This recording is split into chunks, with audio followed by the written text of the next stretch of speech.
Ichie Odumodu. Akwago Ichie. Onye Ichie Odumodu.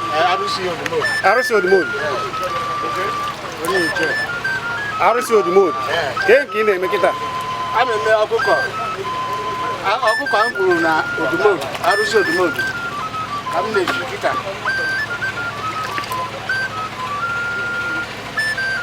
Anywhere you come, make you chop the meat. You carry blessing to go.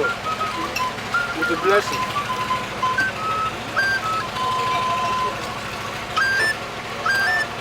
This is your cooker. I don't know for mama. With a Ike. Ike ọkụkọ. Eke ọkụkọ. Eke ọkụkọ. Yeah.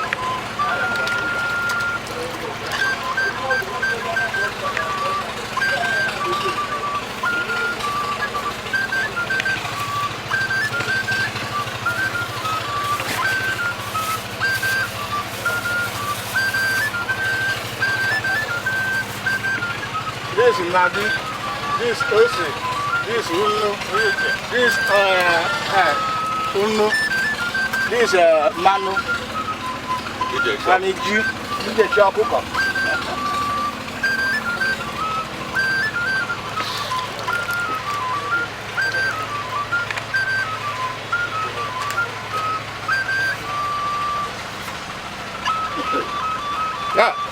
Ka achọ ya gị. Oh, listen. Agbata ya n'ọsọ. Yeah.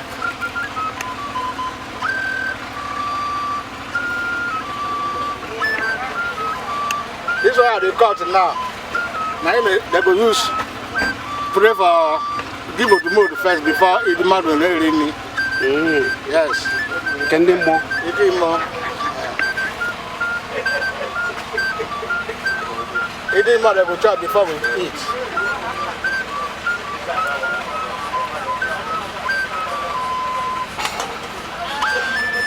It's kind of itchy. I get any on our waterproof.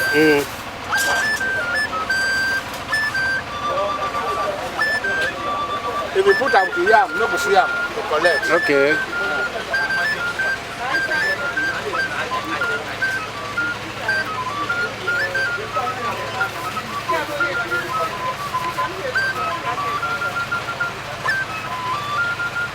Alusi Odumodu.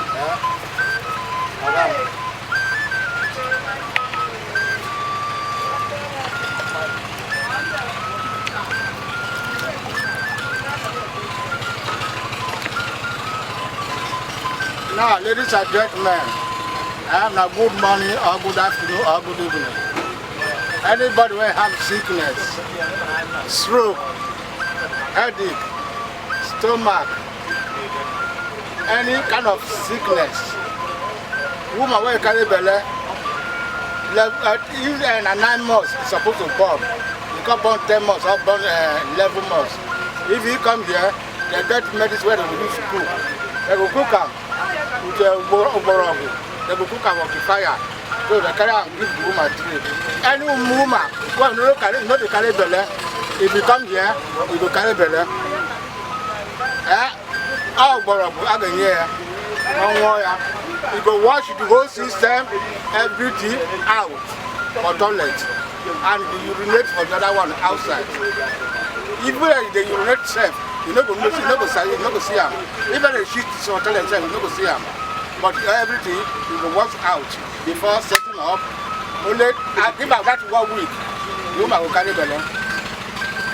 If you carry belly, you go born. You go born without no hospital. You go to your house, go born. No hospital. No money to go pay doctor. If you born finish, anything you lack, they take cost a lot to Alusi Odumodu. Anything you lack.